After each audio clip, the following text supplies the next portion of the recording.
This week, I was invited to visit ARC Human Services' Smart Living Home to learn about and try assistive technology in a real-world setting. This technology will empower people with disabilities or the elderly to achieve a level of independence. The house will allow people to understand what technology would work best for them. But one of the goals was when you walk in, it doesn't look like a tech house. Yeah. You can't. The tech's here, and you could see displays here and there. But again, we wanted to just emphasize that the goal of this isn't really the whiz-bang stuff that you're going to see here. We know a lot of the technology that's in here isn't really that novel, but the idea is that it's a place for people to start imagining. Whether you're a senior or whether you're a person with a disability, this is an opportunity for somebody who might not know what's available to them to come here, meet with an assistive technology professional like Travis, talk about some of the goals that they have, and then we design the space for you. What you won't see in the house are cameras. A lot of people, when they think of remote supports, think that it's really about watching people, but what you will see is lots of really unintrusive things like little motion sensors. There are a few cameras in, like, for example, the Amazon device, just like any other Amazon device, but those are used as communication tools for people. There are a few different options we have to be able to provide health and safety for folks who may be, living at home independently. A big thing that we deal with a lot is stranger danger, particularly with the folks that we support. If somebody shows up at their door, they may not know exactly who that person is and exactly how to interact in that situation quite yet. So we have a few different devices, one being the Ring camera, which you just saw show up on the Echo Show. And then if you actually look at the TV, it also shows up on the TV as picture-in-picture. So secondly, what if somebody shows up at that door and you don't know who that person is? So we have this giant red panic button beside the door, and you'll see these placed strategically throughout the house. Each button sort of does something different, but our front door button is what we like to call our stranger danger button. So a supported person could come here, and again, this button could be anywhere in the house. We just have it placed next to the front door for ease here. They don't know the person at the door. All they have to do is press If you don't know this person, do not open the door. They get a verbal prompt. The smart front door lock just locked itself, and then caregivers just received a text message alert letting us know that, hey, somebody at this location hit that door. That'll give somebody the ability to check in with the person remotely, walk them through, whatever that situation may be, and then they could even remotely interact with the person via the Ring camera. If it's somebody they're unfamiliar with, they can have that conversation in place of the person. And if we look at our tablet right here, this is our direct support professional realizing, hey, somebody hit this button. There's someone at the door that you don't know. Is everything okay? Everything is fantastic, Waylon. Appreciate you checking in. Yeah, of course. Alrighty. Anything else, feel free to reach out. Will do, thank you. So it's just a live pretty much like a FaceTime call with a support person who knows that person, knows their plan, knows their, what they need to be supported. So what about health and safety while we are out in the community? So this is a product called 𝗟𝗃𝗃. It's an Apple Watch Ultra that is paired with an iPhone. So just about any sort of different biometric or tracking mechanism that you could use with an Apple Watch, we can effectively use here using 𝗟𝗃𝗃. It allows us to set up different geofencing around pretty much different areas of the neighborhood. So we could set up a geofence around the house. This is a nice circular neighborhood. We could set up a geofence around the neighborhood, around somebody's school, around their work, grocery store, whatever that may be. So if somebody is, living independently, or they have some alone time, or hey, I'm gonna go to the grocery store, whatever that may be, we can know, hey, so-and-so left this location safely, because we'll get an alert, hey, they left the geofenced area. We'll also get an alert, hey, they arrived at the grocery store, so that we know that, hey, they're able to, whether that's using public transportation, taking a walk, or whatever, that may be, that they arrived safely at their location. So we, set up around the neighborhood, say somebody walks a little bit too far for what they're usually comfortable with doing. The watch will play them a reminder saying, hey, you've gone a little bit too far. It's a good idea that we turn around and head home.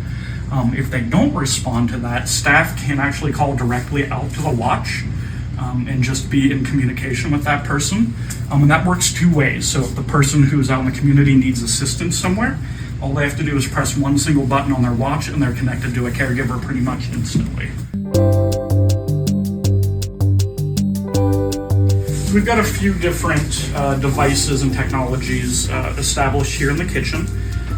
The first that we'll do is we're gonna have Alexa help us through a recipe. Now keep in mind this can be used for any activity of daily living, whether that's helping somebody through their laundry tasks, cleaning the house, hygiene tasks, making meals, whatever, we do on a daily basis that, we sort of take for granted, helping folks be able to do that more independently on their own. So one of my favorite meals is macaroni and cheese. It's a classic, easy to make meal, but Alexa is gonna help us here.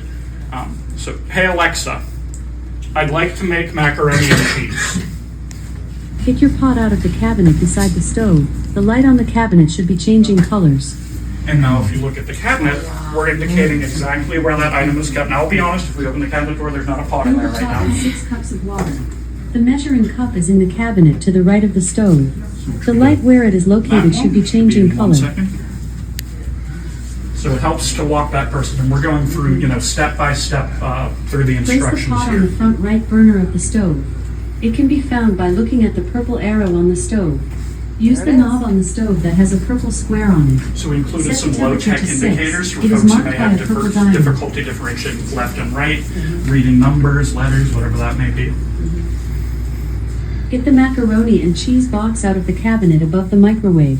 The light where it is located should be changing colors. Exactly. There we go.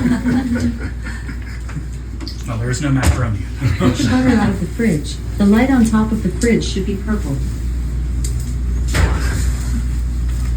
Get the strainer out of the cabinet to the left of the stove and place it in the sink. The light where it is located should be changing color. Please be careful around the stove. It is hot. So we turned the stove on earlier in the prompting process, so we're just providing reminders throughout that.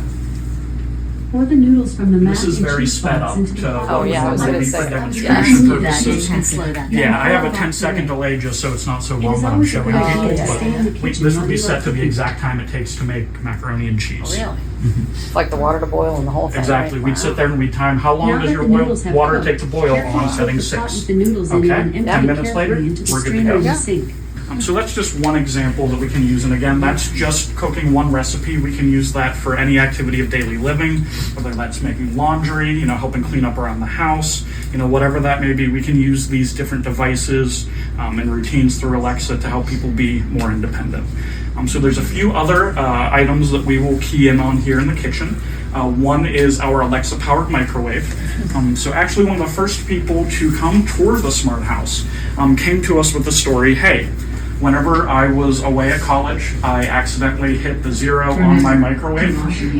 So they were trying to put something in for 2 minutes. So instead of 2 minutes, they hit an extra 0 at the end and put it in for 20 minutes. Yeah.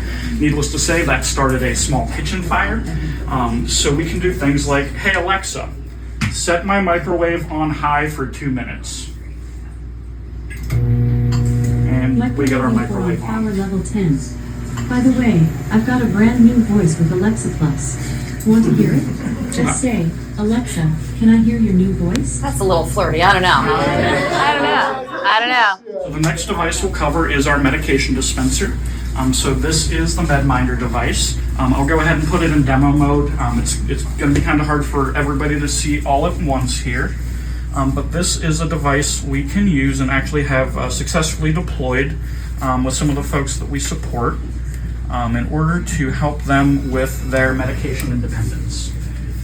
So we have a bunch of different devices that we sort of have in our stable, our wheelhouse that we've done some research on. One device may be better for person A, but the second device works better for person B because it's able to do X, Y, and Z, right? So our MedMinder device here, as you can see, it kind of looks like a calendar. So you've got the days of the week across the top, and then we've got numbered rows 1, 2, 3, and 4. So it's in demo mode right now, and the only sort of indicator that we're currently getting is we see our Tuesday at our first dose on Tuesday flashing. So we know that, hey, it's time to take our Tuesday medication. And the neat thing is, say I don't notice that I'm, absent-minded through the day. I can't even unlock any of the other compartments except for the one that it's currently time to take. We take it out, our light stops flashing, the device records, hey, the person has intent to take their medication, and then we are good to go. So this is just one of many devices, particularly for medication dispensers, that we have in our wheelhouse. We recently started testing a new medication dispenser called Spencer. We're super excited about that one. It has different biometric monitoring features built in, so like a glucometer, scale, thermometer, that we can feed all of that data directly into our electronic health record, so we're able to get more accurate information to medical providers for the folks that we support.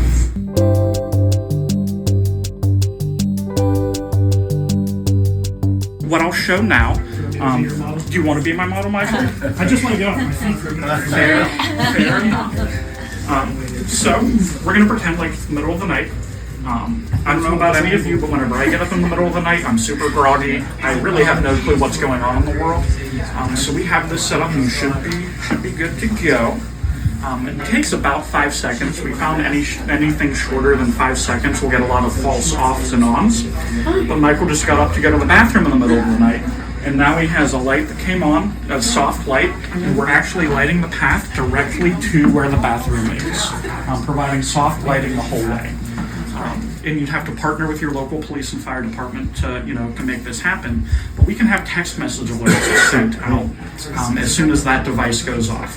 So if that goes off, we can have the fire department automatically notified, and then we're preparing them ahead of time that, hey, this is a location that serves individuals with intellectual disabilities, so they're more prepared coming into the situation and they know what they're walking into, so it's a better outcome for everybody involved. And hopefully, if someone's living in that situation, they've already reached out ahead of time, met with the police, met with the fire, and gotten comfortable and not terrified if they come in. So what happens, I'm sure that there's some sort of battery backup and all of that to facilitate in some kind of power We have a outage. generator here. There you go. So within seconds of the power going on in the house, keeps the Wi-Fi up, keeps all the electricity going. We know that everybody can't do that everywhere, but it just shows, for here, that's how it works. So if somebody's staying here for a day or two, and the power goes out, they don't have to worry. In fact, the neighbors, when I met with the neighbors to tell them what we were doing here, they all said they'd come over if the power goes out. Oh my gosh, there you go, yeah, because you got the TV going, yeah.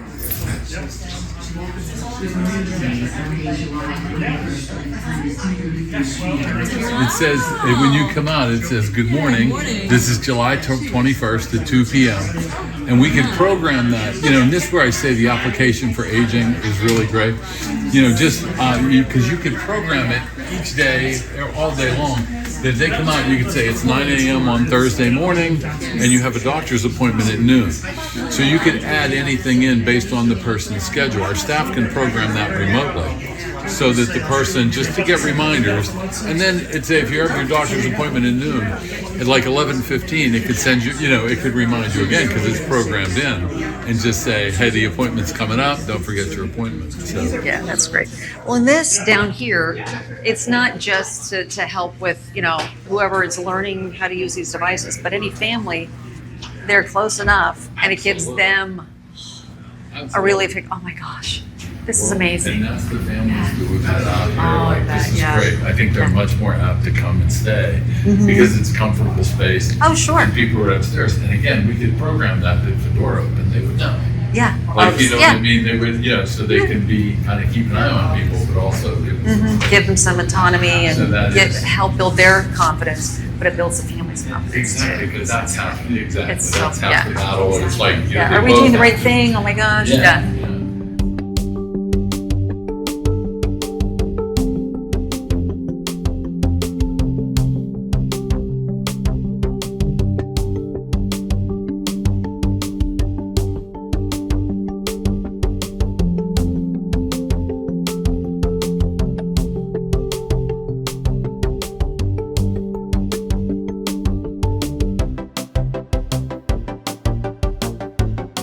To learn more about ARC Human Services, visit archumanservices.org.